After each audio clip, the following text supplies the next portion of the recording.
Bonsoir mes chers amis. Alors le Shabbat que nous allons vivre est un Shabbat particulier. C'est le Shabbat qui précède évidemment la fête de Pessah, qui porte un nom, le grand Shabbat, Shabbat Hagadol. Et si c'est vrai qu'il n'y a pas une lecture particulière ce Shabbat, mais il y a une Haftarah particulière dont on a parlé les années précédentes, donc je ne vais pas y revenir. Par contre, le programme pour ce soir, c'est essayer de trouver un lien entre la paracha de Metzora, qui est la cinquième du livre de Vaïkra, et l'événement que cette paracha, que ce Shabbat va annoncer, c'est-à-dire la sortie d'Égypte, la fête de Pessah. Alors peut-être juste une petite précision, lorsqu'on dit la fête de Pessah, c'est vrai que la fête de Pessah porte son nom par rapport au Corban, le sacrifice de l'agneau pascal, cet agneau qui s'appelait Corban Pessah.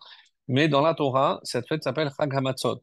Parce que s'il est vrai que la consommation de l'agneau pascal n'a lieu que la nuit, le soir du 15, les matzot, par contre, donc, seront consommés pendant 7 jours ou 8 jours en dehors d'Israël. Donc c'est la différence qu'il y a dans par rapport à ce nom de Pessah et de Chag HaMatzot.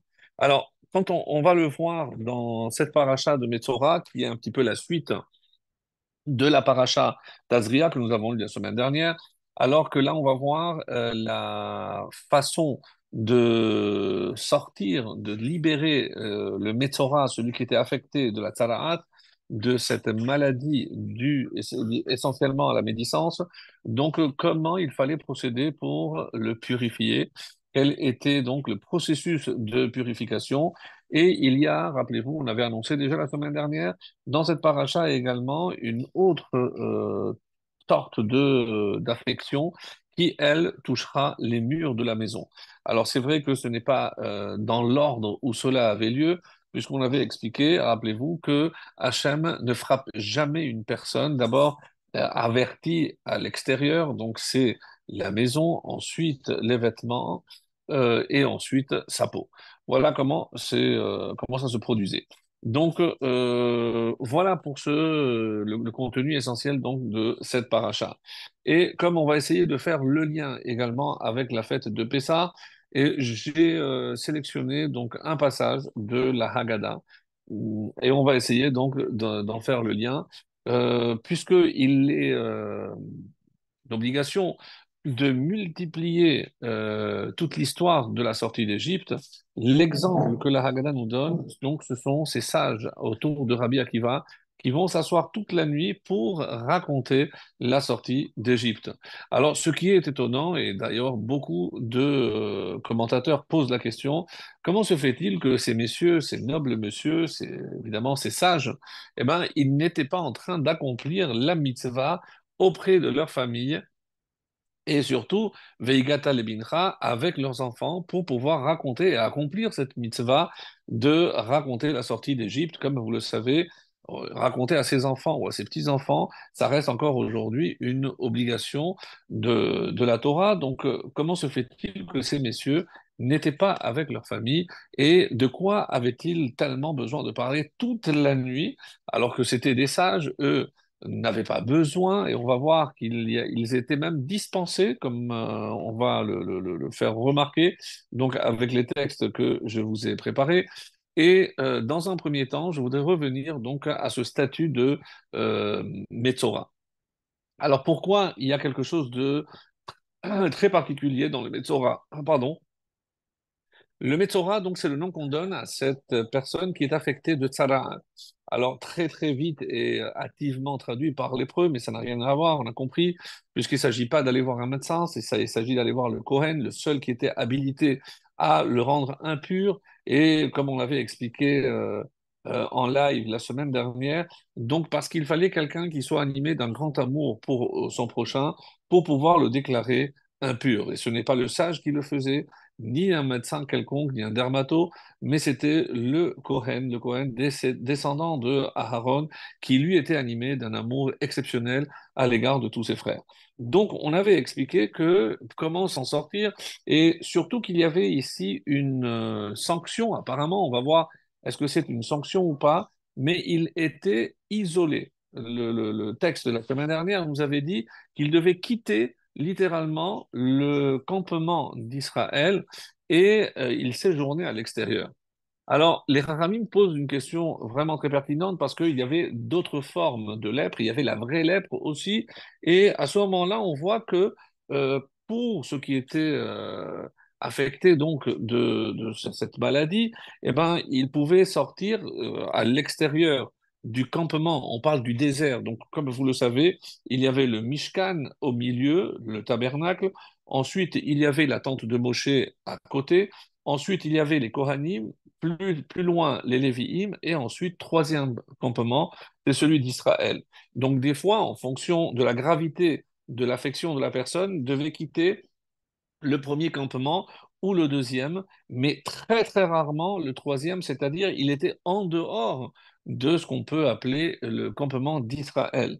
Et ça, c'est le cas d'ailleurs du Metzora. Metzora, c'est le nom qu'on donne à cette paracha. Celui qui, d'ailleurs, c'est un peu étonnant. Pourquoi? Parce que on parle pas tellement du Metzora dans notre paracha, mais de sa purification. Donc, c'est comment le faire sortir, justement, le libérer de ce statut de Metzora. Alors que en donnant le titre de Metzora, c'est comme si on voulait, ou la Torah voulait insister pour qu'il reste en quelque sorte avec ce statut, mais ce n'est pas du tout le cas, bien entendu. Donc, pour quelle raison fallait-il qu'il soit à l'extérieur entièrement du campement d'Israël, une forme d'isolement? Alors, la réponse classique que vous avez déjà entendue, on avait peut-être même rapporté les années précédentes, c'est comme il a voulu créer un isolement par rapport à la personne dont il a parlé du mal, alors lui aussi, donc pour sentir ce que c'est qu'être isolé, eh ben, on va le lui faire sentir sur sa personne elle-même, et donc on va lui demander de partir à l'extérieur tout seul, sans contact. Et peut-être c'est une bonne occasion également pour réfléchir à son statut et essayer d'amender son comportement. Donc c'est comme ça qu'il est écrit. Donc c'est une étude que je vous propose du Rav Neventsal, donc je l'ai déjà souvent cité, mais il est bon de le rappeler, donc forcément les sources. Les Rachamim nous disent pourquoi la loi concernant le Metzora est différente d'autres Metzoraim, d'autres personnes qui sont impures, parce que finalement c'est une forme d'impureté, mais on a l'impression que cette impureté dépasse les autres, vu que l'exigence de la Torah, c'est qu'il quitte complètement tout le campement d'Israël. Alors, la réponse qui est donnée, Vamru sheyeshivato badad hi onesh. Donc, on vient dans un premier temps nous dire que c'est une sanction, c'est une punition. Donc, lui qui a voulu, comme ça c'est marqué, Hu hivdil ben ish leishto, il a voulu peut-être créer même la zizanie entre l'époux et son épouse, ben ish lereu, ou entre un homme et son prochain, les ficha ramatora badad yeshev. C'est un enseignement qui est rapporté dans le traité de Chin à la page 16. Donc, Badad Yeshev, maintenant, il va résider tout seul. Donc, toi qui as voulu causer un isolement chez quelqu'un, eh ben, c'est toi, un petit peu comme lui, c'est ce qu'il a voulu faire aux autres, c'est ce qu'on va lui faire. C'est un onesh, c'est une sanction. C'est pour ça que, et c'est comme ça qu'on dit, Kach Yeshev Garou Bivdidut. Donc, c'est pour que tu puisses ressentir ce que tu t'apprêtais à faire à l'autre, eh ben, tu vas, et cette fois-ci, toi, le vivre dans ta peau. Alors, ça, c'est l'explication. D'autres Chachamim nous disent non, c'est pas forcément éducatif, hein. Mais comme je l'ai dit tout à l'heure, c'est que à quoi est propice l'isolement, puisque je n'ai personne à qui parler, je ne peux parler de personne. Alors, qu'est-ce que je vais faire? Je vais méditer. Et c'est peut-être une incitation à la méditation de la part de la Torah, parce que maintenant tu vas un peu réfléchir à ta condition. Donc, qu'est-ce que tu as voulu faire? Pourquoi tu as agi de la sorte? Qu'est-ce qui t'a motivé à parler, à juger, à porter un jugement sur telle ou telle personne? Qu'est-ce qui fait que tu t'es comporté de la sorte? Et donc, c'est ce qu'on dit à Chinuchi, c'est-à-dire en quelque sorte, c'est à but éducatif. Donc, ce n'est pas forcément une sanction. Donc, d'après cette explication, c'est parce que on veut l'amendement de la personne. Et de ce fait, donc, il faut qu'il soit capable de méditer, de réfléchir à son statut. Ça, c'est les deux réponses qui sont données. Maintenant, le Rav Nevental nous propose une troisième possibilité. Alors, s'il est vrai que c'est au niveau éducatif ou au niveau de sanction par rapport à la morale, mais qu'en est-il, et c'est ce qu'il va expliquer, c'est beaucoup plus profond et c'est finalement, c'est une question que nous nous posons tous, mes chers amis. Parce que à un moment donné, on se demande tous quelle est notre place, mais notre place dans le monde. Pourquoi? Parce que si Hachem a voulu que j'existe, c'est que j'ai forcément une mission à accomplir. Et si je suis ici, dans cet endroit, à cet endroit où je suis là, quelle est ma fonction? Donc, quelle est ma place? Et le fait d'être déraciné et qu'on exige de lui qu'il aille à l'extérieur entièrement, c'est comme si on voulait lui dire, tu n'as pas de place ici. Tu ne mérites pas de faire partie de ce peuple. Donc, quand on lui dit ta place est à l'extérieur, en dehors de nous tous, donc le questionnement ici, en dehors, comme on a dit, de la sanction ou de la réflexion que ça va susciter, mais c'est une réflexion sur sa place à lui au sein du peuple juif. Et ça, c'est beaucoup plus pertinent parce que, évidemment, on se rend compte que nous avons besoin de la société, nous avons besoin puisque, comme on l'a vu avec le Bakasita Shekel, on a besoin de l'autre, ne serait-ce que par rapport au conjoint, par rapport à la personne avec qui je dois étudier. Donc, je ne peux pas m'isoler. L'isolement est une forme de mort, puisque je ne peux pas échanger, je ne peux pas donner, je ne peux pas recevoir. C'est vraiment une catastrophe. Et donc, c'est en quelque sorte ce que la Torah cherche à, on va dire, à inciter l'homme à réfléchir sur sa place dans le monde. Et pour quelles raisons, donc, on va dire qu'il doit aller à l'extérieur? Parce qu'il faut comprendre que, et c'est comme ça qu'il le dit, il y a forcément un lien entre l'endroit géographique, l'endroit physique, et aussi le niveau spirituel de quelqu'un. Puisque maintenant, à cause de ta faute, tu as chuté spirituellement, c'est comme si tu ne méritais plus d'être à cet endroit-là. Donc, on va t'expulser. Et quelle est la particularité de l'endroit duquel il s'éloigne? Eh ben, comme on va dire qu'il y avait des cercles concentriques, donc on a expliqué qu'il y avait au centre même, c'est le Mishkan, c'est l'endroit le plus sacré.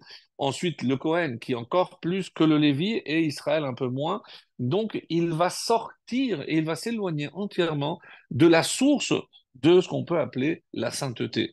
Donc, c'est une forme pour lui rappeler que comme tu as chuté tellement spirituellement, même l'endroit te rejette. Et cet endroit où il y a une sainteté ne peut pas tolérer une personne qui a souillé sa personne, qui a souillé son essence par la parole. Et c'est l'idée que développe ici le Rav Neventsal d'une manière vraiment très très riche, puisqu'il va apporter aussi des exemples. Parce que si nous on pense, et c'est ça à partir de là qu'il va édifier toute sa réflexion, nous on pense que la sanction ou la tzara, cette affection, c'est par rapport à ce que j'ai fait à l'autre. Donc évidemment que j'ai essayé de faire du mal, j'ai peut-être même réussi à lui faire du mal, parce que les autres maintenant en prenant connaissance de ce que moi je dis sur lui, eh ben, peut-être qu'ils vont le voir autrement, peut-être qu'ils vont même le rejeter en sachant qu'il est comme ceci ou comme cela. Donc forcément, ça a des conséquences. Ça, il n'y a nul doute que toute parole a une conséquence. Et une conséquence qui peut être néfaste et destructrice, comme c'est le cas de la médisance, comme on en parle ici. Mais, et c'est comme ça qu'il va dire, la vraie sanction, c'est qu'on va l'éloigner de la source de la sainteté. Quelque part, donc il ne mérite pas d'être dans un endroit où il peut s'inspirer de sainteté. Il donne l'exemple du Cohen. Le Cohen, vous vous rappelez donc le jour de Kippour, il va rentrer dans l'endroit le plus saint, dans le Kol Shakodashim. Mais pour ce faire, donc c'est vrai que lui, c'est le Kohen Gadol, mais il y a une préparation préalable. Pendant 7 jours, il s'est éloigné de sa femme, il s'est éloigné. Il dort sur place même parce que il doit s'inspirer de la Kedusha afin de rentrer dans la source de la Kedusha. Et donc, ça, c'est extraordinaire parce que on voit bien, mes amis, que l'endroit, le lieu, a une influence sur la personne. Et donc, si c'est un endroit qui est saint, eh ben, va conférer cet endroit, cette sainteté, va finalement agir sur la personne qui se trouve à cet endroit. Pourquoi c'est tellement important de se trouver et d'habiter en terre d'Israël? Et il y a même une réponse. Pourquoi il faut 2 jours à l'extérieur alors qu'il n'y a besoin que d'un jour? Parce que les forces qu'il y a en Israël sont, on va dire, directes. Il n'y a pas d'écran, il n'y a pas de parasites. Donc, ces forces qui se libèrent, notamment le soir du Seder, il y a des forces sublimes que Dieu va faire justement descendre sur terre. Et nous, en Israël, vu que la terre elle est appelée Eretz HaKodesh, la terre de la sainteté, à Yerushalayim encore plus, donc il y a ce flux qui arrive directement. Lorsque je m'éloigne de la sainteté de la terre d'Israël, et c'est-à-dire en dehors d'Israël, peu importe le pays, donc cette énergie, ces flux, ces forces qui vont descendre doivent traverser beaucoup de parasites. Et c'est la raison pour laquelle il y a besoin de plus de temps pour traverser, et c'est une des raisons, on va dire, profondes pour lesquelles il y a besoin de 2 jours au lieu d'un seul jour par rapport à donc ces dérangements, ces parasites qui empêchent ces énergies de descendre chez le juif. Et il va donc aller plus loin en disant la chose suivante. Le, le, L'exemple qu'il va prendre en premier, c'est Hachem lui-même. Hachem lui-même, on va dire que si il est le symbole de la vérité, et pourtant, il a, on va dire, déformé la vérité. On ne va pas utiliser le verbe mentir, mais il a déformé la vérité. Tout le monde se rappelle de cet épisode où Dieu a annoncé à Sarah qu'elle allait être maman et elle a dit mais mon mari est trop vieux, va donner Zaken. Lorsque Hachem a rapporté les propos, il a dit à Abraham, elle a dit qu'elle était trop vieille. Donc on voit que pour le shalom, donc on peut jusqu'où Hachem peut aller. Alors je peux comprendre que lorsque quelqu'un va faire de la médisance, il va rompre cet équilibre qu'on appelle le shalom. Et si Hachem lui-même va déformer une vérité pour préserver ce shalom, donc comment moi je me permets par ma parole ici de détruire le shalom entre un homme et sa femme ou entre deux hommes en médisant, en rapportant, en colportant sur l'une de ces personnes. Donc c'est extrêmement, extrêmement grave et je comprends donc que la sanction est ici très grave. Mais il y a une dimension beaucoup plus profonde, parce que pour l'instant, on dit que c'est par rapport au mal que je peux faire à l'autre. Et on donne aussi ici 2 exemples de même de prophètes qui ont été sanctionnés parce qu'ils ont osé parler du mal d'Israël. Mais ce que je veux dire, c'est que le Rav d'ici Neventhal insiste, c'est que c'est pas parce que forcément j'ai parlé à quelqu'un sur un autre, même si j'ai parlé, mais que personne n'a entendu ce que j'ai dit. Et donc c'est pour ça qu'il va pousser un peu plus la question, mais si au final je n'ai fait de mal à personne, pourquoi ce serait interdit? Pourquoi ce serait tellement grave? Et l'exemple qu'il donne, ce sont 2 prophètes, et oui, pas moi. Un, c'est Ishrayahu, et l'autre, c'est Eliyahu. Eliyahu Hanavi. Oui, mes amis. Donc, mais qu'est-ce qu'ils ont pu dire de si grave? Alors, il rapporte ces versets où Yeshayahu a dit Ubetor Am Teme Sefatayim Ani Yoshev. Et je réside à l'intérieur d'un peuple aux lèvres impures. Comment tu oses parler de mon peuple ainsi? Et Yeshayahu va être très, très, très sévèrement sanctionné. Et ça, c'est dans Yeshayahu, chapitre 6, le verset 5. Et Eliyahu Navi, dans quel contexte il l'a dit? Dans Malachim Aleph, et c'est le 19e chapitre, le 10e verset. Qu'est-ce qu'il est dit? Azevou belitecha beni Israël. Les enfants d'Israël ont abandonné ton alliance. Alors, il y en a qui disent, et je ne vais pas rentrer dans le débat, est-ce que c'est la raison pour laquelle Dieu lui a dit, eh ben, je vais te montrer que c'est faux ce que tu as dit, et je te condamne à assister chaque fois qu'il y aura une alliance. De quelle alliance il s'agit?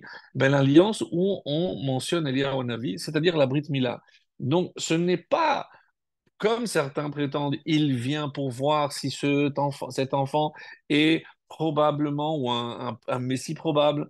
Non, c'est pour le punir. D'après ces avis-là, c'est parce qu'il a osé dire que le peuple d'Israël a abandonné son alliance.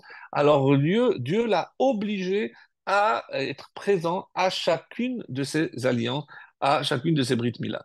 Donc, il y a les 2 avis, donc je ne vais pas trancher. C'est une étude très intéressante qui est à ce sujet-là. Mais en tout cas, on voit ici que comment des propos proférés par deux prophètes vont avoir des conséquences très graves pour l'un et pour l'autre. Parce que si je dis que c'est mal ce qu'il a dit, eh ben, le condamner à être présent, à venir à chaque Brit Mila, c'est pas comme certains le disent, c'est un zéchout que d'avoir Eliyahu Hanavi, mais c'est une punition pour lui. Pour nous, ça reste un zéchout, un grand mérite. Mais pour lui, c'est une sanction parce qu'il faut qu'il soit présent pour lui démontrer que ses propos étaient évidemment infondés. Alors, et on arrive maintenant au fait de ce que le Rav Nebenzahl veut prouver ici, c'est que indépendamment du mal que je peux produire ou que je veux provoquer, que je vais malheureusement sur telle ou telle personne à cause de telle ou telle parole proférée dans un contexte très précis, donc indépendamment du mal que je peux provoquer par ma parole et le mal à autrui, il insiste sur un point extraordinaire.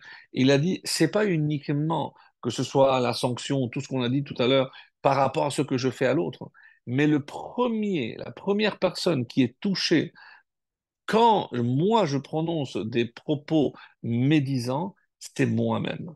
Et c'est ce qu'il dit, donc, ou pogea kodem beatzmo. Avant tout et avant tous les autres, le premier qui est atteint, c'est toi-même. C'est-à-dire, à qui tu fais du mal quand tu parles, quand tu médis, c'est toi-même. Et c'est ça qui est vraiment, vraiment très puissant. Pourquoi? Parce que tu portes atteinte au Tselem Elohim Shebecha. C'est parce que n'oublie pas que tu es porteur de l'image divine. Donc, comment oses-tu, quand tu parles de la sorte, et surtout que n'oubliez pas, ce qui fait notre différence par rapport à toutes les autres créatures, c'est Ruach Memalela, c'est cette force, le Nefesh Chaim, comme dit le Targum Onkelos, Ruach Memalela, c'est l'esprit parlant, c'est la parole. Et certains disent que comment je ressemble à Hachem, évidemment, c'est pas le corps, mais c'est par la force qu'il m'a donnée dans la parole. Quand j'avais raconté cette histoire que je me rappelle pas si dans ce contexte ou pas, mais c'est quelqu'un un rave un jour qui a dit regardez comme ça un peu curieux. On prend de l'eau chaude pour faire du café. Après, qui est amer. Après, je mets du sucre pour le rendre doux. Et après, je prends du lait pour refroidir parce que c'est chaud. Alors, je prends quelque chose pour rajouter quelque qui est froid et je prends quelque chose d'amer pour le rendre doux. Mais à la fin, quel est le but? Il a dit, c'est pas grave. Si c'est amer, doux, chaud ou froid, l'essentiel, c'est que Sherakol Niya Bidvaro. Qu'est-ce qu'il veut dire par là? C'est que tout a été créé par la parole divine. Donc, je ne sais pas si cette journée, et c'est pour ça que c'est important de prendre le café avant de commencer la journée, je ne sais pas ce que cette journée va finalement me réserver. Est-ce que c'est une douche froide? Est-ce que c'est au contraire de quelque chose de chaud, d'enthousiaste? Est-ce que c'est quelque chose d'amer, quelque chose de doux? Je ne sais pas. Mais une chose est certaine, chez Hakol, que tout ce qui va m'arriver, Nihya Bidvaro, a été par sa parole.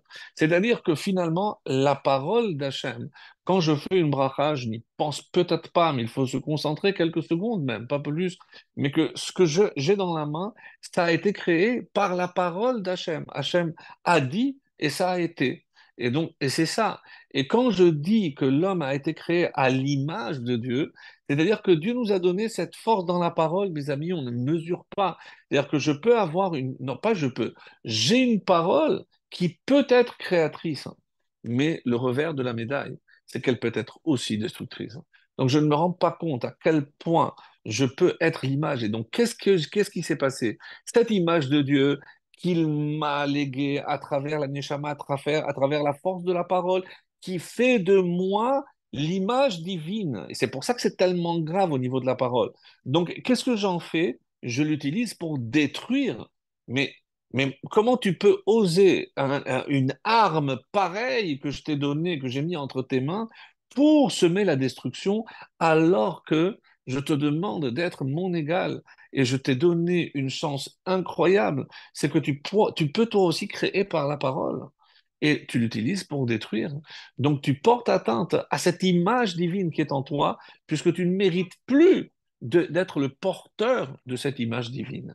Donc, c'est comme si c'était de l'autodestruction, mes amis, et c'est ça la médisance. On n'avait peut-être pas insisté la semaine dernière sur cet aspect-là, mais j'ai découvert en recherchant donc chez le Rav Nevensal cette idée qui m'a paru vraiment extraordinaire. Et d'ailleurs, il va aller aussi un peu plus loin. En effet, alors il dit en citant euh, en citant le prophète Zacharia. Zacharie. Donc, nous sommes au chapitre 7, le verset 10, et il dit, il cite la phrase suivante. Donc, j'ai été chercher, donc le verset commence ainsi, je vous le lis en hébreu. N'opprimez pas la veuve, l'orphelin, l'hôte ou le pauvre, et ne méditez pas dans votre cœur le mal l'un contre l'autre. Alors, c'est très intéressant ce verset, comme va le développer le Rav Nevensal. Pourquoi? Parce qu'il dit ne méditez pas dans votre cœur. Donc, pour l'instant, je n'ai rien dit. Donc, je comprends par rapport à tout ce que j'ai dit que c'est très grave lorsque j'ai proféré quelque chose. Mais pour l'instant, je n'ai fait que méditer. Alors, où est le mal? Pourquoi l'avertissement de ce prophète concerne la pensée de mal et pas uniquement l'action. Il y a un autre prophète aussi qui n'est pas cité par le Rav Nevensal, mais que j'avais lu ailleurs. Donc le prophète Amos, cette fois-ci, et c'est au chapitre 4, le verset 13, qui dit Ki hine yotzer harim ubore ruach umagid le adam ma secho. Alors, la traduction ici est un petit peu complexe par rapport au dernier mot, comme vous l'aurez compris. Car c'est lui qui forme les montagnes et qui crée le vent, en parlant évidemment d'Hachem. Lui, Umagid le Adam, il raconte à l'homme littéralement, ou il découvre à l'homme, Ma Secho. D'après une façon d'interpréter ce mot, secho et pas sicho, secho, c'est sa pensée. Sa pensée. Et donc, ça corrobore un petit peu ce qu'on avait dit ici. Al tarchez-vous bilvafrem. Ne méditez pas dans votre cœur. Donc, c'est la pensée, la mauvaise parole. Évidemment, on sait très bien que avant de parler, on médite. Donc, on parle ici, regarde, celui qui a créé la montagne, celui qui a créé le vent, eh ben, est-ce que tu penses qu'il existe un vent qui est capable de déraciner une montagne? Eh ben, regarde, toi, ce que tu peux faire avec ta parole.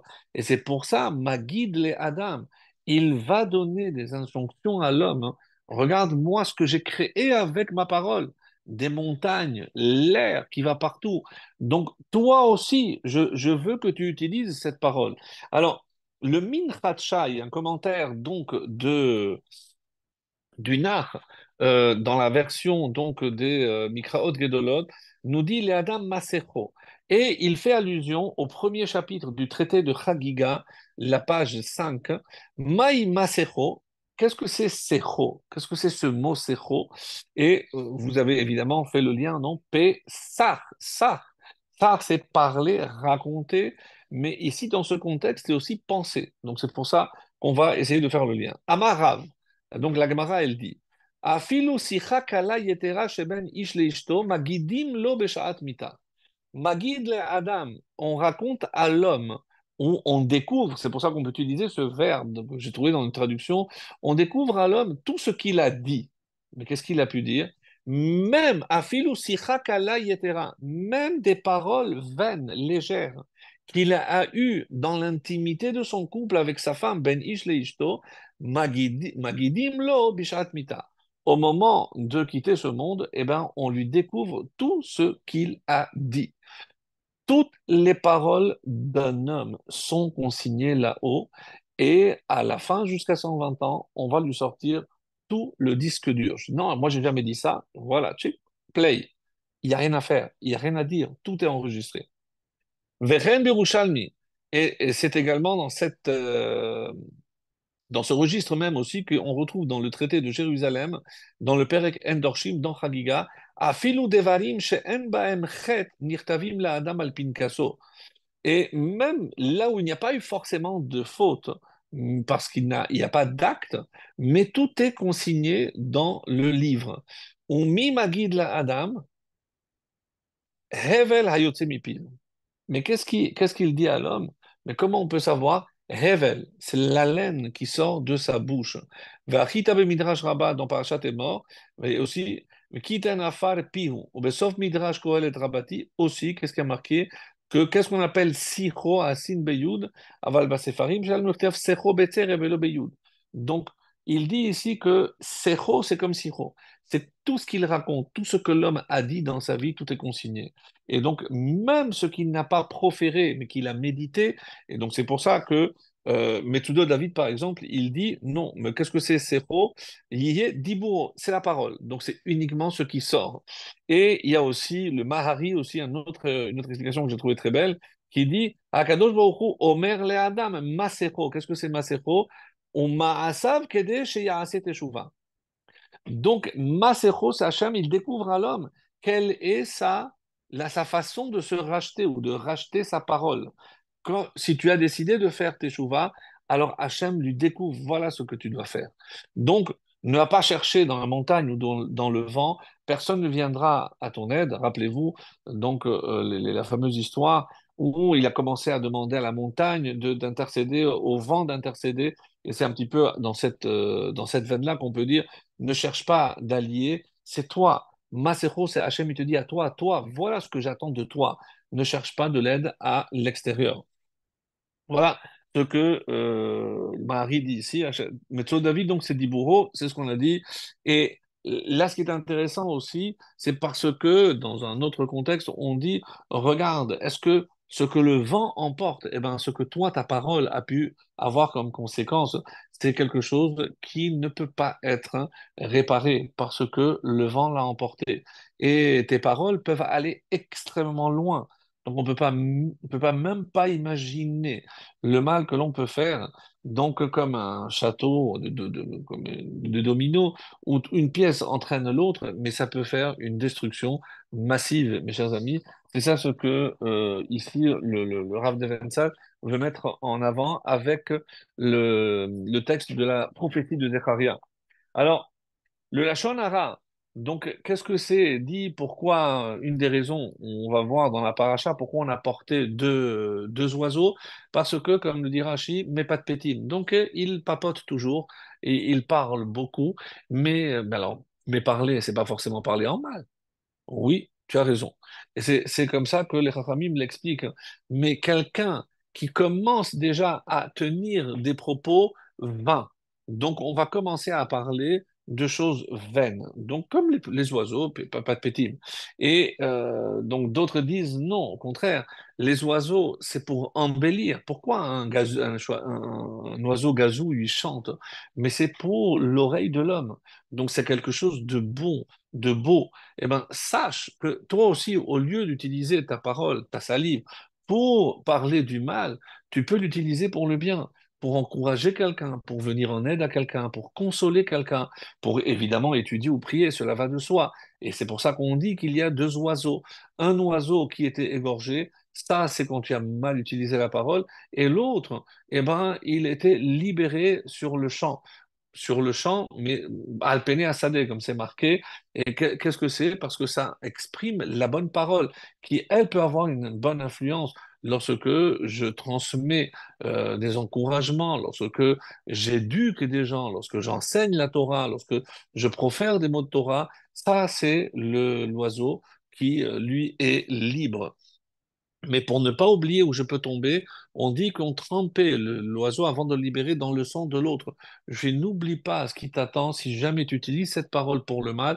Regarde comment tu vas terminer. Donc, ça se rapproche de la mort. Donc, bon, ça c'était par rapport pourquoi les deux oiseaux. Alors, et c'est pour ça que, comme c'est rapporté aussi dans Achin, on dit, rappelez-vous que quelle est, à part et ça, je crois qu'on l'avait rappelé la semaine dernière, les habits du Kohen Gadol étaient mechaprim. Ils pouvaient expier certaines fautes. Et le me'il avec les clochettes qu'il y avait au bout, ben, c'était pour réparer la faute de la shon hara en public, lorsque j'ai fait du mal à quelqu'un. Mais il y a aussi le lashon hara bechashai. C'est un lashon hara que j'ai fait en cachette. C'est-à-dire que personne d'autre n'a été au courant de ce que j'ai pu dire. Alors, comment expier, réparer cette médisance? On dit que c'était par des actes au niveau du service dans le Mishkan, dans le temple, qui était le plus élevé, que seul le Kohen Gadol faisait, et surtout que le jour le plus sacré, c'était évidemment le jour du Kippour, où il faisait la Kétoret. Et donc, la Kétoret vient, encore une fois, pour expier, et comme ça, il le dit, Mina avoda sherak haktoret ha'elyona. Imaginez si c'est grave, c'est que c'est uniquement au niveau de cette kétoret, de cet encens, shehi ha'avoda mekudeshet beyoter bamikdash, qui est la partie du service au temple le plus sacré. Ce travail que le Kohen Gadol réalisait, c'était le plus sacré. C'était le jour de Kippour. Rak li mesugelet chaper al gam ha'atzum shegohem dibur lashon hara. Et c'est comme ça que c'est rapporté dans Achim toujours, dans le traité de Achim, la page 16, là-bas où on s'étend sur tous les détails de la médisance, où on explique effectivement qu'il n'y avait que cette possibilité pour réparer, c'est la kétoret. Alors, il va aller plus loin et il va dire, d'accord, j'ai compris que ça peut porter atteinte à ma personne, que je comprends, mais finalement, qu'est-ce que ça change? Qu'est-ce que ça peut avoir comme conséquence? Et pourquoi c'est tellement grave? Qu'est-ce qui a changé? C'est ce qu'il va essayer de dire ici, et il va prendre comme point de référence le Shabbat. Le Shabbat, le traité de Shabbat, pour ceux qui l'ont déjà étudié, commence par le dernier des travaux. La dernière melacha, c'est la hotza'a. C'est sortir ou faire sortir un objet d'un domaine public à d'un domaine privé à un domaine public. Donc c'est hotza'a. Alors il analyse, il dit, mais si je prends cet objet et que il est chez moi, maintenant il est à l'extérieur, qu'est-ce que j'ai fait? J'ai rien créé, je n'ai rien changé. Moi, j'ai pas changé. L'objet, je n'ai généré aucun changement dans l'objet. Donc, qu'est-ce qui s'est passé ici? Pourquoi c'est tellement grave? Alors, justement, et c'est une des réponses que propose Tosfot, pourquoi on a commencé par cette mélacha, pour ce travail interdit? Parce que comme c'est le moins clair, le plus difficile à comprendre, et surtout qu'on ne voit pas la logique. Qu'est-ce que ça peut changer un objet qui soit là et je le mets dehors ou à l'inverse, ou de l'intérieur, de l'extérieur, je le mets à l'intérieur? Qu'est-ce qui change? Rien ne change.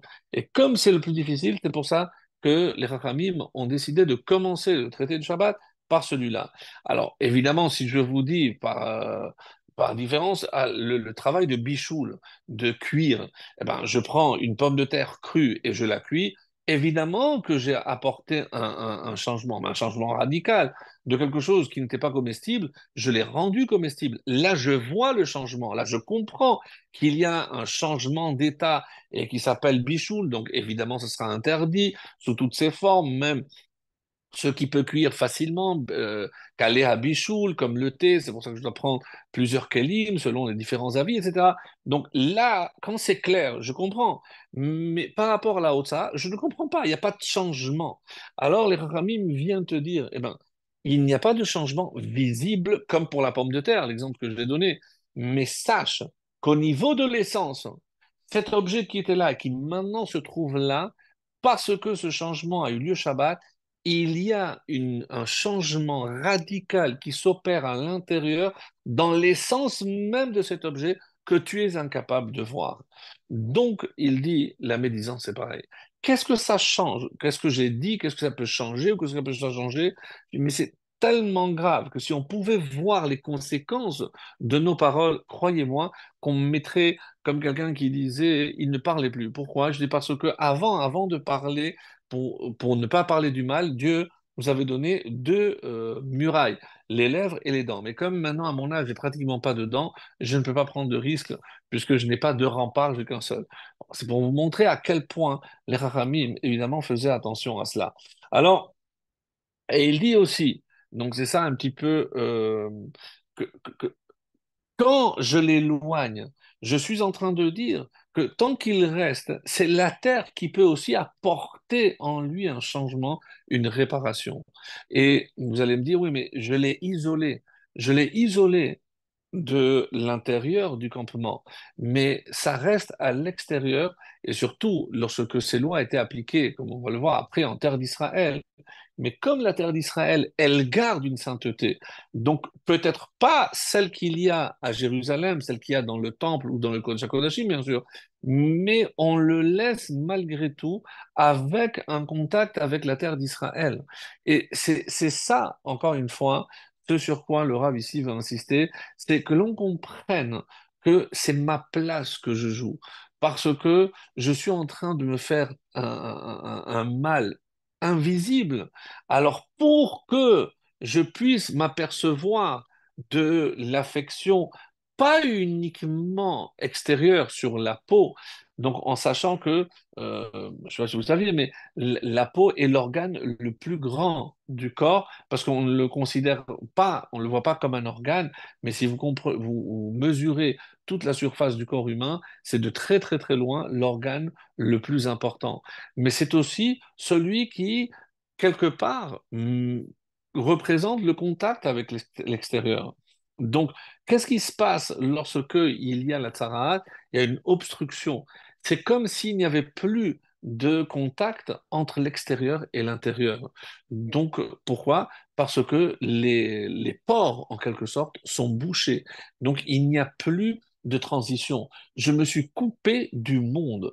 Donc, là, l'isolement que je vais provoquer à l'extérieur n'est que la conséquence, on va dire, métaphysique d'un état physique, puisque maintenant, lorsque il y a cette couleur blanche et cette affection qui s'appelle tzadaat, c'est comme si quelque part c'était bouché. Et il y a, comme vous le savez, un lien entre les termes de boucher et impureté. Venit metem, il y a marqué venitamtem, puisqu'il n'y a pas de aleph, lorsque je consomme des aliments impurs, je me rends impur ou je m'obstrue, je crée une obstruction, une fermeture, je me couvre, quelque part, je me déconnecte avec les forces extérieures et malheureusement pour un juif, c'est très très très grave. Donc, mais il y a les galoutes, bon, alors, les galoutes est hadgasha, pour bien comprendre. C'est pour ça que j'ai choisi ce passage. Lo nertam gzardin alavotenu bamidbar, parce qu'il va prendre un autre exemple. Et l'exemple qu'il va prendre de la médisance, et qui est peut-être l'exemple extrême, puisque là, on a parlé même de Moshe, qui a parlé des fois sur le peuple juif, il ne va pas me croire, donc il a eu la main qui a été lépreuse avec la Sarah, hein, mais il donne un exemple encore beaucoup plus fort, c'est celui des Méragelim. Les Méragelim qui ont parlé du mal de la terre d'Israël. Mais si on analyse vraiment leurs propos et tout ce que les Chachamim nous disent à leur sujet, on est un peu étonné. Pourquoi? Parce que c'est pas seulement qu'ils ont parlé du mal de la terre, mais vous savez ce qu'ils sont arrivés à dire, ils vont dire, c'est que si Hachem nous a fait sortir d'Égypte, comme comme c'est rapporté dans le verset, alors j'ai la référence ici, donc c'est dans Devarim, le premier chapitre, et le verset 27. Vateragenu be'aolechem vatomeru. Vous avez calomnié dans vos tentes vatomeru et vous avez dit, Besnat Hashem otanu hotzionu Mitzrayim, c'est à cause de la haine d'Hachem envers nous qui nous a fait sortir d'Égypte. Bon sang de bonsoir, mais qu'est-ce que vous racontez? C'est parce que Hachem nous déteste qui nous a fait sortir d'Égypte. Mais et où sont les miracles, tous les bienfaits qu'il a fait? Mais malheureusement, et c'est ça ce que le Rav nous dit ici, c'est que dès que je commence à mettre en doute un bienfait d'Hachem, j'en viens presque à nier, et c'est pour ça que c'est tellement grave de commencer à parler de paroles vaines. Je vais en venir à critiquer des Talmidei Chachamim, la Torah, trouver ridicule, et malheureusement, j'arrive jusqu'à la kfira, jusqu'à nier l'existence d'Hachem, qu'à Dieu ne plaise. Mais comment c'est tellement grave? Et c'est pour ça que les Rachamim voient ici une faute qui est pire que les trois fautes capitales. Et il y en a qui disent non, que les trois fautes capitales, ensemble, et la preuve, c'est que pour la destruction du premier temple, donc les trois fautes dont on parle, le meurtre, l'idolâtrie et les relations interdites, ben, au bout de 70 ans, Hachem nous avait pardonné. Alors qu'est-ce qu'on voit que pour la Sinat Chinam, qui n'est autre que la manifestation et la conséquence de la Shonara, eh ben, Hachem n'est pas prêt encore de nous pardonner. Et il faut croire que c'est pire, parce que pour 70 ans, on est déjà 1900, plus de 1950 ans d'exil pour cette faute-là. Donc, à nous de tirer évidemment des conclusions.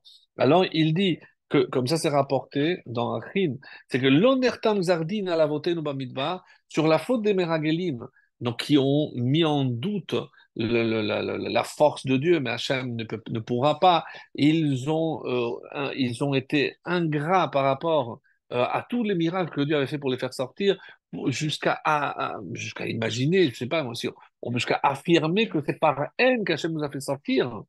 Et mais pourquoi ils ont été punis? Pas pour tout ça. Ella à la Shonara. C'est uniquement lorsqu'ils ont parlé du mal de la terre. Je ne comprends pas. Mais ils ont presque parlé contre Dieu. Pas presque, mais ils ont parlé contre Dieu. Et finalement, donc, leur faute et leur sanction la sentence n'a été prononcée que à cause du Lachonara. Alors, c'est ce qu'il essaie de comprendre. Oto Lachonara shnefi meragelim. Mais pourquoi? Parce que avec cette faute, il y a autre chose. C'est que quand ils ont parlé de la terre, non, vous allez dire, mais c'est que de la terre. Oui, mais c'est quoi les conséquences? C'est faire fauter les autres. C'est-à-dire qu'ici, c'est rajouter en quelque sorte une faute. Qu'est-ce qu'ils ont induit par leurs paroles? À ce que tous les autres finalement ne veuillent pas aller en Israël. Donc, c'est pas seulement que eux ont parlé du mal, mais les conséquences, c'est faire fauter les autres. Et c'est ce qu'il va dire. Chez Al-Kfira Bashem, Salcha Midatadin. Même la Midatadin a pardonné sur l'Akfira alors qu'ils ont nié la force de Dieu. Ach lo ala Shonara. Mais sur la Shonara, Hashem n'était pas prêt à pardonner. Va'are emuna Bashem hi mitzvah. Shebiladea en la yahdut kol mashmaut. Mais enfin, c'est comment je peux dire que si je nie Hachem, tout est basé sur la Emouna en Hachem. Sinon, il y a pas de judaïsme, il n'y a pas de Torah. Alors c'est ce qu'il dit. Et c'est que ici, qu'est-ce que c'est les Meragelim? Apegia yechida ita ba Meragelim ou ba aminim le divrem ekevoladat erech haaretz be'enei atzmam. Parce qu'il a dit, mais cette terre, mais elle ne mérite pas. Je ne sais pas pourquoi Hachem. On était très bien en Égypte. Hishpilu et nafsham. Et c'est finalement, parlant du mal de la terre, hein, c'est qu'est-ce qu'ils ont fait? Ils se sont exclus eux-mêmes de la sainteté de la terre d'Israël. Donc, comme on a dit au début que le mal qu'ils ont fait, le premier mal, le premier qui sont atteints, c'est eux-mêmes. C'est ce qu'il dit ici. Mais iknisalar et saltomrehem, shelu veta be'arbaim shenot nodedim, haya bekocham letaken et ha'ashacha ha'atzmit hanora'a. C'est comment on peut traduire cette autodestruction? C'est parce que finalement, eux et toute la génération qui a entendu et qui a suivi périra dans le désert pendant ces 40 ans. Donc, vous pensez que la terre n'est pas bonne? Eh bien, vous ne la mériterez pas. Et donc, finalement, qui va payer? C'est pas la terre. J'ai changé quelque chose à la terre? Pas du tout. Puisque ah oui, mais j'ai parlé du mal de la terre. Mais la terre ne va pas changer par rapport à ce que j'ai dit. Mais c'est moi et le changement que j'ai induit chez les personnes qui voient mal maintenant cette terre. Eh bien, si c'est comme ça, eh ben, tu ne rentres pas en terre d'Israël. Et c'est pour ça qu'il dit, comment je peux pallier à ça, comment je peux apporter un remède? Eh ben, c'est pour ça qu'il a apporté le verset de Zecharia, rappelez-vous, et il ne faut pas l'oublier, Al tarchevu bilvafren, c'est-à-dire ne laisse pas méditer dans ton cœur. C'est-à-dire, avant même de proférer ces paroles, donc qu'est-ce qu'il faut? Donc penser en bien. Et oui, c'est une chanson, Machashavot Tovot, parce que si j'élimine de mauvaises pensées, évidemment par, on va dire, association et par induction, puisque forcément, ça va aussi induire à ne pas parler du mal. Donc, si je monte à la racine, c'est les mauvaises pensées qui peuvent générer de mauvaises paroles. Donc, comment je peux éviter de mauvaises paroles avec des bonnes pensées? Et qu'est-ce que ça veut dire des bonnes pensées, mes amis? Eh bien, tout simplement, essayer de toujours de voir le bon côté des choses. Le bon côté des choses, mais aussi le bon côté des personnes. Si j'étais capable, moi, de toujours penser, de regarder ce qui est bien, évidemment que personne n'est parfait, nous-mêmes. Donc, mais plutôt que de regarder ce qui ne va pas chez l'autre? Pourquoi je ne fais pas cet effort pour essayer de voir ce que je peux apprendre de l'autre, l'exemple qu'il peut me donner? Autrement dit, Revedan et Kol Adam, les Kavzekut, toujours trouver des circonstances atténuantes. C'est savoir que il y a forcément du bien chez chacun. Et il faut cesser de ne voir que le mal et de le faire grossir pour le montrer aux autres, se moquer ou nous montrer plus intéressant. Et alors, c'est un petit peu ce que je veux faire comme lien, puisque cette parole, et quand le Zohar dit que la parole était en exil en Égypte, pourquoi? Mais de quelle parole? Alors, il y a plusieurs explications, mais il y a une très belle qui dit que, pourquoi Hachem nous a fait sortir d'Égypte? Eh bien, regarde ce qu'on va faire le Seder pour utiliser la parole. Alors, et qu'est-ce qu'on fait avec la parole? Eh bien, on va raconter, mais pas seulement raconter. On va raconter, et quel est le but de raconter à mon fils tout ce que Hachem a fait? Eh bien, être reconnaissant à Hachem, mes amis. Tout le but de la sortie d'Égypte, c'est que nous, Hachem nous a fait le porte-parole de l'humanité pour faire connaître à l'humanité les bienfaits d'Hachem. L'existence d'Hachem, certes, mais surtout les bienfaits. Et ça s'appelle de la reconnaissance. Donc les Hodot ou le Hallel, faire la louange d'Hachem. Pourquoi je fais sa louange? Parce que je suis reconnaissant de tous les miracles qu'il nous a fait. Donc, et c'est à ce moment-là que je dis que la bouche a été libérée. Tant qu'on était en Égypte, personne ne pouvait parler au monde de la grandeur de Dieu. Donc voilà, en quelque sorte, le but de la sortie d'Égypte, c'est raconter la grandeur, et c'est pour ça Kol Hamarbe Harez Meshuba, tout celui qui multiplie, eh ben c'est Meshubar, c'est plus louable. Et alors, et quel est l'exemple justement pour faire justement le lien? Et quel est l'exemple que nous donne la Haggadah? Eh bien, Maaseh, ben Rabbi Eliezer, ben Yoshua, Rabbi Elazar, ben Azaria, Rabbi Akiva et Rabbi Tarfon. Et ils étaient tous réunis à Bnei Brak, Vayum Mesaperim Mitziat Misraïm. Ils parlaient de la sortie d'Égypte, eux aussi. Puisqu'on dit, Afilu Kulanu Chaim, même si on est tous des sages, plus sages qu'eux. Et attention, parce que pourquoi on les cite dans cet ordre? Alors, moi j'aurais dit Rabbi Akiva, non. Et pourquoi on raconte dans cet ordre? Ad Shebaou Talmideim V'amru Lahem Igi Azman Kriyat Shema Shel Shachrit. Alors, ils étaient tellement immergé dans la narration de la sortie d'Égypte et tous les miracles, que les élèves ont dû venir leur dire, ça y est, c'est l'heure, il faut faire le schéma du matin, il faut arrêter. Alors, la Haggadah, qui s'appelle Simchat Areg, elle dit, normalement, il y a trois qui n'ont pas été, il y a trois qui n'ont pas été concernés par la sortie d'Égypte. Qui sont-ils?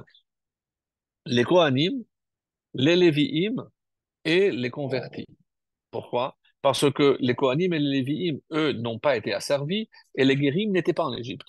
Donc ces trois n'étaient pas obligés de raconter la sortie d'Égypte. Et pourtant, Maaseh Rabbi Eliezer et Rabbi Elazar et Rabbi Tarfon, pourquoi eux sont racontés et sont inclus? Parce que eux, c'était des Kohanim. Donc, même si oublie qu'ils sont Talmidei Chachamim, mais c'est des Kohanim, les Kohanim, à la limite, ils auraient pu être dispensés de raconter la sortie d'Égypte parce qu'ils n'étaient pas inclus, n'ont pas vécu l'esclavage. Et qui encore? Rabbi Yoshua, qui était Lévi, lui non plus, et pourtant il est là. Et Rabbi Akiva, qui était converti. Donc, tous ceux qui sont réunis à Bnei Brak avaient une raison d'être dispensés, et pourtant ils le font. Dans la Haggadah du Rabbi Lubavitch, il donne une explication à l'ordre. Pourquoi Rabbi Eliezer, Rabbi Yoshua, qui étaient les maîtres de Rabbi Akiva, ça j'entends, c'est pour ça qu'ils sont cités avant lui. Mais Acharka, Rabbi El-Azar ben Azaria, chez Mishpacha Miyucheset Nasi, donc c'est pour ça qu'il est cité, Rabbi El-Azar ben Azaria.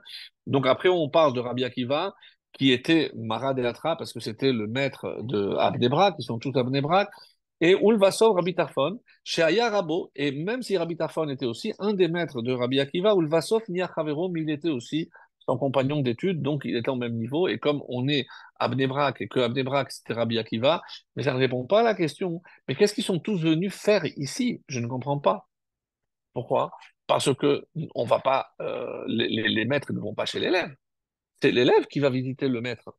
Donc, comme les fêtes, c'est raconté comme ça, à Seder, d'après de ce qu'on vient de dire ici, et il y a une Haggadah qui s'appelle Meir Ayin, de Meir Ish Shalom, qui était un sage de Vilna, qui dit d'après cet ordre-là, Gadol be'emtsa, on met le plus grand au milieu, be'emtsa hamita, keshehu mesev bechati shriva, sheni lo lema'ala hemenu, et c'est comme ça qu'il fallait s'asseoir, et c'est pour ça qu'il dit que Rabbi El-Hazar, un Nassi, puisque c'était le Nassi, il était au milieu. Rabbi Eliezer et Rabbi Yoshua, donc sur sa tête, ils étaient plus grands, et Rabbi Akiva et Rabbi Tarfon de l'autre côté, Velachen mevi ma'agada kaseder hazeh. Donc lui, il apporte une autre explication. Le Nassi, c'est descendant de David Ameller, c'est lui qui se met toujours au milieu, les deux sages à sa droite, donc vers la tête, et les deux moins à côté. Et une autre Haggadah qui est celle de l'Eshimorim de Rabbi Yechiel Michal Epstein. Donc ce sont des Haggadot que vous pouvez trouver qui expliquent tous, essayent de comprendre ce passage. On dit que Rabbi Eliezer, il habitait à Lod, comme c'est rapporté dans la Gemara. Rabbi Yoshua, il était à Peki'in. Et le seul qui habitait à Bnei Brak, c'est Rabbi Akiva. Et Rabbi Eliezer et Rabbi Yoshua, qui étaient les maîtres de Rabbi Akiva, pourquoi ils sont venus tous chez Rabbi Akiva à Bnei Brak? Et c'est étonnant sur Rabbi Eliezer, qui dit lui-même dans Masechet Souka que quoi? Dans Kav Zaïd, Asur latzet mi beto baregel. Il est interdit de quitter, oui, écoutez bien, il est interdit de quitter sa maison pendant la fête. Il faut rester auprès de ses enfants, auprès de sa femme. Donc, même à Rosh Hashanah, on parle ici de Shalosh Regalim. Donc, je ne vais pas parler de Rosh Hashanah. Alors, qu'est-ce qui est rapporté par la suite?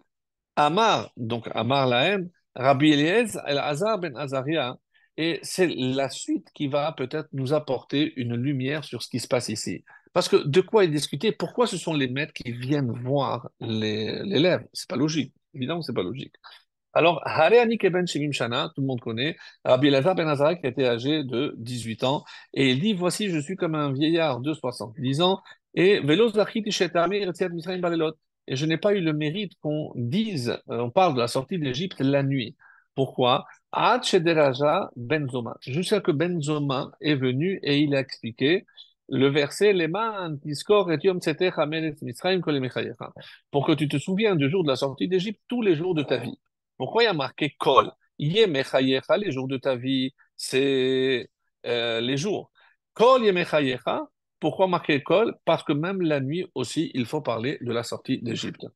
Dans Brachot Yudbet, Rashi explique qu'est-ce que ça veut dire Maskirin Yetziat Mitzrayim Balelot, parler de la sortie d'Égypte. Alors, on parle, évidemment, on parle ici du schéma qu'on doit réciter le matin, le soir. Est-ce que la question se posait, est-ce que le soir, dans le schéma, je dois aussi parler du tzitzit? Pourquoi pas? Parce que le tzitzit, je ne le porte pas la nuit, parce que je ne vois pas, il y a marqué item, la nuit je ne vois pas, donc je ne porte pas de tzitzit.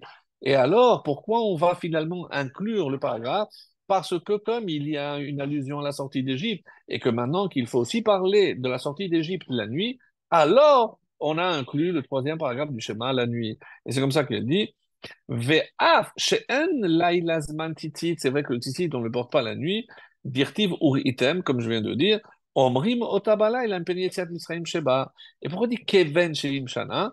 Alors, kvar haïti nir ezaken, velo zaken mamash, shebat alav, seva yom she'avilu Rabban Gamliel. Parce que c'était Rabban Gamliel qui était le nasi, et on a voulu le destituer pour des raisons qu'il faut aller voir là-bas. Hein. Et Rabbi Elazar, il a été nommé à sa place comme c'est marqué dans Kafret, Veoto Ayom Darash Benzoma Mikrasé, et c'est ce jour où Benzoma a donné cette explication, et c'est celle qu'il rapporte à Bnei Brak autour des autres maîtres. Mais maintenant, encore une fois, que je ne comprends pas pourquoi ils se sont déplacés chez le Rabbi Akiva. C'est que Rabbi Akiva avait quelque chose que les autres n'avaient pas.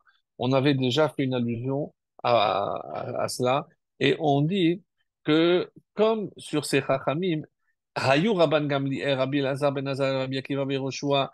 Donc, on a vu déjà dans la fin du traité de Makot, ils étaient déjà tous ensemble. Et qu'est-ce qu'ils ont vu là-bas? Ils ont entendu Kol Hamona Shel Romi, comment les Romains festoyaient la victoire. Ve'amru lo Akiva. Et qu'est-ce qui s'est passé? Donc, rappelez-vous l'histoire. Donc, il a dit non, moi, je me réjouis parce que je sais que comme ils sont montés, ils vont descendre, ils vont tomber, comme ça a été annoncé dans les prophéties. Quand ils ont vu le renard sortir, lui aussi a rigolé au lieu de pleurer. Et qu'est-ce qu'ils finissent? Akiva nichamtanu, Akiva nichamtanu. Tu nous as apporté une consolation. C'est-à-dire que Rabbi Akiva avait une paire de lunettes différente des autres et que lui était capable de voir la libération, la délivrance au sein même de l'obscurité. Et c'est ce qu'il dit. Ube'adzer ziku tova le Rabbi Akiva al shechizkam betikvat klal Israël. Parce que maintenant, il se posait la question, puisque maintenant, ça fait quelques années après la destruction du temple, donc ils se disent, mais est-ce qu'on on va continuer à parler de la sortie d'Égypte, de la délivrance, alors qu'on va maintenant retourner en exil? Ça n'a aucun sens de parler de délivrance alors qu'on vient de commencer encore un autre exil. Et pourquoi ils sont allés voir Rabbi Akiva? Parce que c'est le seul qui pouvait leur apporter cette lumière. Et il dit, et c'est comme ça qu'on dit que plus l'esclavage est difficile, le shiaboud, plus la délivrance est grande. C'est parce que je ne peux apprécier la délivrance, elle ne peut jaillir que de l'esclavage. Et c'est ça, que de l'obscurité ne peut jaillir la lumière. Et c'est ce que Rabbi Akiva est venu leur enseigner. Et c'est pour ça toute la nuit c'est l'exil. Et c'est les élèves. Ben, tout ce qu'on va transmettre, eh ben, c'est les élèves qui vont apporter la lumière. Donc si je garde et rappelez-vous toujours que Pessah, c'est 148, hein, et l'éternité, Netzar, c'est aussi 148. Et à partir de quoi je commence Netzar, 148, il y a un autre mot qui est lié aussi au Matzot et qui vaut 148, c'est Kemar. Kemar, qui est la base de la farine, donc c'est la base, c'est 148. Mais qu'est-ce qu'il faut pour obtenir et que ce Kemar devienne un aliment, eh ben, il faut rajouter de l'eau, donc de la Torah. Et c'est comme ça que je peux atteindre cette éternité. Donc, la, une autre dracha aussi très intéressante, et c'est comme ça qu'on dit, euh, Harani keben shivim shana. Qu'est-ce qu'il faut comprendre par là? Kol echad misraël hu kezaken ben shivim shana.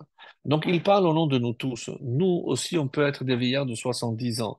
Mi pachad harotzchim hagoyim. Parce que on a toujours eu peur de ces des goyim. Ve'ashela hi, ech yicholim begalut shenimshela layla.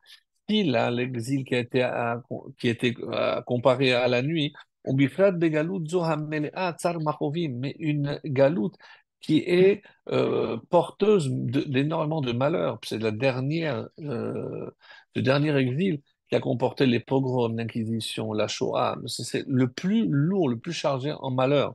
Alors, comment on peut l'Iskor Yetziat Misraïm, Besidre Pesach, Ima Mishpacha, Kemlachim Nechorin, comment on peut se considérer Benechorin et raconter une délivrance qui, entre-temps, est obsolète, puisque nous sommes encore en exil? Ad Shederasha Benzoma. Et donc, c'est comme ça qu'il faut lire. Et ça, c'est Rabbi Levi Yitzhak Schneerson qui donne cette explication très belle. Et il dit, jusqu'à que Benzoma l'a expliqué.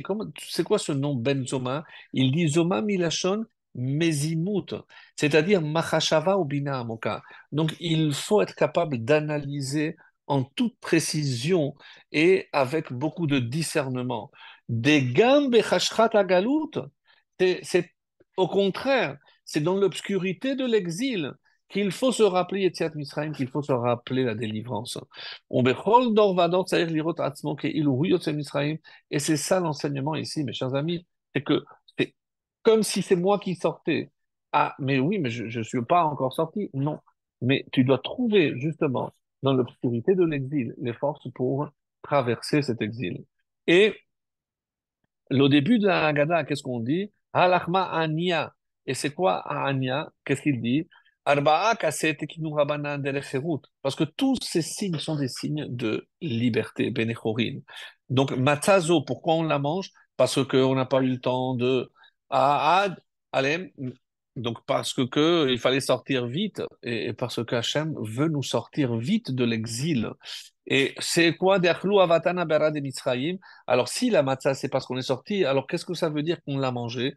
Je dis oui, parce que là-bas, en Égypte, comme c'est marqué, on nous faisait manger les matzot parce il ne voulait pas nous laisser le temps. Donc, il fallait travailler, donc on ne perdait pas le temps. Et cette matzah qui symbolise l'esclavage, on ne nous a pas laissé le temps de gonfler, que ce soit du vrai pain. Fait non, non, non, allez, même sans qu'elle monte la pâte, faites. Vous n'avez fait qu'à l'enfourner, vous la mangez comme ça. Donc ce symbole de l'esclavage, eh ben, est devenu le symbole de la liberté. C'est parce que nous, on a toujours retenu, c'est parce qu'on devait quitter en vitesse et qu'elle n'a pas eu le temps de fermenter. Mais diachalou avatana, comme on dit, mais c'est ce pain que nos ancêtres ont mangé en Égypte, quand ils étaient encore esclaves. Donc, pour nous rappeler que c'est ça le symbole, c'est que je dois trouver à l'intérieur de l'esclavage la force de la délivrance. Et c'est comme ça que le Shulchan Aruch Aruch de Rabbeinu Hazaken dit Mitzvah la chazor achariaïn adom. Pourquoi il faut du vin blanc, du vin rouge? Oh, et en, im en halavan meshubach mimenu, s'il n'y a pas un meilleur blanc, les fiches yeshbo, parce que là aussi c'est un symbole du dam, du sang. Donc là, je dois chercher des symboles, pas seulement au niveau de la délivrance, mais quand j'étais encore en esclavage. Et euh, le charoset, par exemple, nous on dit que le charoset, c'est par rapport au type, c'est parce que ça ressemble un peu au ciment qu'ils utilisaient pour coller les briques. Non, parce que Rachid dit ici aussi, Rabbi Lévi dans l'Agmara dit, Zecher la tapua. Et c'est pour ça qu'il faut, comme Tosfot nous dit là-bas, il nous donne la recette du charoset, il faut de la pomme. Je dis, mais quel rapport la pomme? Pourquoi c'est tellement important la pomme? Rachid, Sheayu yoldot venehem sham. Tachatatapua oraticha. Shilashim fait allusion à cela. C'est parce que c'est sous le pommier que la femme attendait le mari pour pouvoir concevoir et continuer à procréer. Shambelo aetzev shelo yakiru baen mitrim. Donc elle se cachait sous les pommiers. Tachatatapua oraticha, comme c'est marqué, voilà. Verabi Yochanan Omer zecher latit. Mais c'est aussi un zecher latit. Donc c'est un signe de l'espoir qui régnait à l'intérieur, mais c'est aussi un symbole ce ciment pour la construction. Abaye, il a dit, il carte à rire. L'achino im tapor veyaim. Et c'est pour ça qu'il faut, dans le charoset, et la pomme et le vin. Si vous ne savez pas pourquoi dans la formule de charoset, il y a le vin et la pomme, maintenant vous l'avez compris, et il y en a qui font la pâte et après ils rajoutent le vin doux parce qu'il faut le vin pour qu'elle soit un peu plus liquide, plus liquide. Ça, c'est chacun ses coutumes, mais il faut que les deux soient présents. Et je voudrais donc terminer l'étude de ce soir justement par rapport à ce symbole de la délivrance. J'ai dit que c'était au niveau de Netzach, mais il y a aussi quelque chose de très très beau. Rappelez-vous qu'il y a toujours, comme le Sefer HaYetzirah nous l'a dit, Olam, Shana et Nefesh. Tout se passe toujours sur ces trois dimensions du temps, de l'espace et de l'homme. Alors, s'il est vrai que, il y a une sortie d'Égypte géographique, ça, je vais dire que alors c'est Olam, c'est l'espace. Mais il y a aussi Shana. Donc, il y a aussi par rapport au temps. Et quel est le temps de la délivrance? On sait que c'est Pessah. Et c'est au niveau de Nefesh. Donc, mais comment je me libère? C'est au niveau de l'âme, c'est être capable de se libérer. Et ça y est, Tziat Mitzrayim, c'est pas une sortie géographique, mais c'est faire sortir nos angoisses. Et c'est pour ça que on raconte et on voit la grandeur de Dieu. Pourquoi je m'angoisse? Parce que c'est lorsque ma émouna est un petit peu touchée. Et le pain de la émouna, c'est précisément la matzah. Quand je mange la matzah, je vais acquérir. Quand maintenant c'est comme s'il y a un traitement d'antibiotiques, je ne sais pas, 3 jours ou 7 jours. Donc, mais après ces jours-là, je peux manger. Donc maintenant qu'il faut faire ce traitement, je ne mange que la matzah. Et une fois que maintenant je suis prêt, mon corps peut, et j'ai travaillé ma émouna, après je peux encore consommer le chametz. Mais là, on a 7 jours de traitement intensif à la matzah qui est le pain de la émouna, parce qu'il faut que je travaille cette émouna pour que je sois capable de travailler sur ma délivrance aussi. C'est comme ça qu'il faut dire. Les termes auxquels correspond le vin, on l'a déjà dit, Vehotseti, je t'ai sorti physiquement de l'Égypte. Veitzalti, je t'ai sauvé de Eretz. Alors, il faut aussi Eretz Mitzrayim. Eretz, d'après les Chachamim, c'est aussi Ratson. Quand Hachem nous a sauvés, qu'est-ce que c'est Eretz Mitzrayim? C'est la volonté égyptienne. C'est-à-dire, c'est pas ce que moi je veux, c'est ce que eux veulent. Donc, quelqu'un, un juif qui n'est pas libre, donc il pense comme les autres, il va forcément agir comme les autres. Veitzalti, je t'ai sauvé de ça. Vega alti, et c'est comme ça que je t'ai apporté la Géoula, la vraie délivrance. Vela karti, donc kikar ish, la karti c'est kicha, kicha, c'est un mariage. c'est l'allusion évidemment à Matan Torah. C'est uniquement à ce moment-là que je peux me marier avec Hachem. Et quel est le verbe qui suit? C'est la cinquième coupe, Veheveti, et je vais te ramener à la terre d'Israël. C'est comme si le lieu où va finalement vivre le couple, c'est en Israël. Même si on s'est marié dans le désert, le Matan Torah, mais Veheveti, c'est pour venir ici en Israël. C'est ici, donc si Vehotseti, si je t'ai fait sortir d'Égypte, n'oublie pas où est le bout du chemin. Veheveti, c'est pour terminer ici.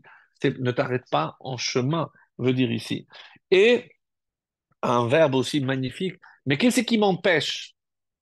Qui c'est qui m'empêche, qui me dérange dans le dévoilement de mon identité et de l'accomplissement finalement de cette finalité?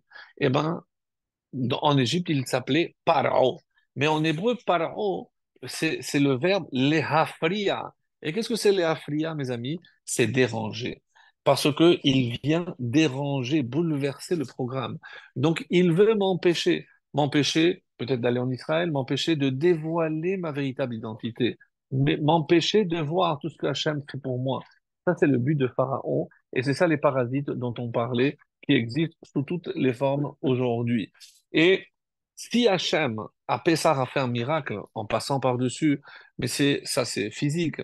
Mais qu'est-ce que c'est passé par-dessus? Il était prêt à fermer les yeux sur nos actes, même si on ne méritait pas. Ah, quand je dis je passe dessus, c'est-à-dire je te pardonne. Hachem était prêt à fermer les yeux. Il fallait faire juste un petit geste, lequel badigeonner avec de l'hysope. Et mes amis, où est-ce que je retrouve l'hysope? Justement, dans la paracha, il fallait prendre de l'hysope, du bois de cèdre.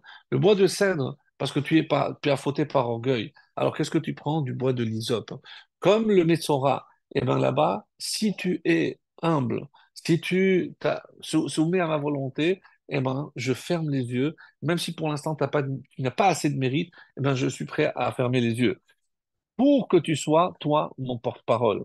Donc, comme on l'a dit, Pessah. Et qu'est-ce que c'est Pessah, mes amis? La bouche qui parle, Sia. Donc la bouche qui médite bien. Et ça, c'est Samerchet 68. C'est la même valeur numérique que Chaim. C'est une bouche de vie. C'est ça la bouche de la vie. Et puisque nous avons terminé de parler du Metzora, je voulais enfin dire quelque chose de très beau, puisque tout le début de cette paracha, Vaïkra. Vaïkra, Hachem nous a appelés. Pourquoi faire? Tzav. Il nous a donné un ordre. Est-ce que tu es prêt à le faire? Et si tu es prêt à le faire, quelle est la récompense? Shemini, tu vas atteindre le huitième niveau, c'est-à-dire l'infini, c'est-à-dire l'éternité. Et comment? Tazria Metzora. Alors, comment on dit Tazria?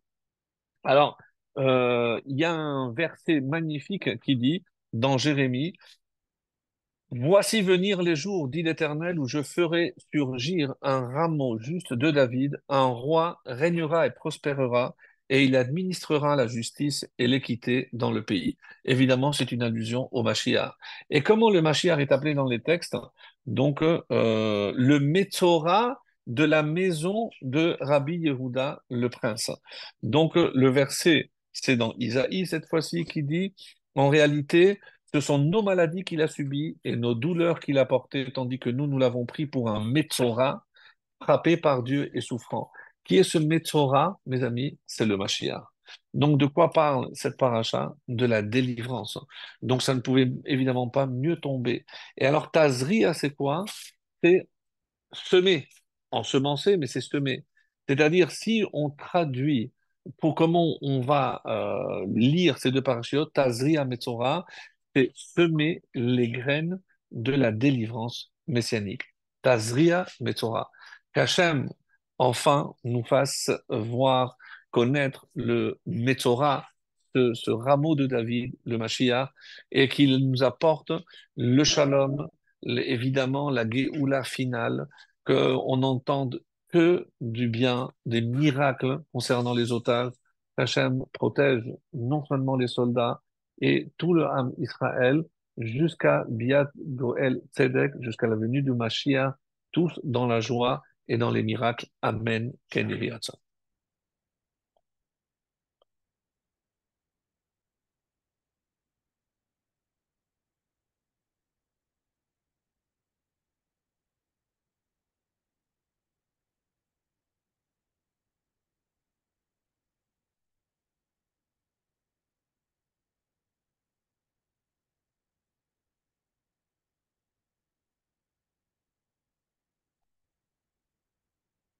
Alors, est-ce que notre ami Nathan est toujours là? On va lui envoyer un petit message.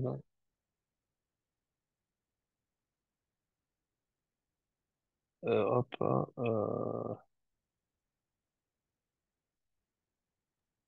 Ah bon? Ah, tu es là. Ah, attendez, Ça va? bougez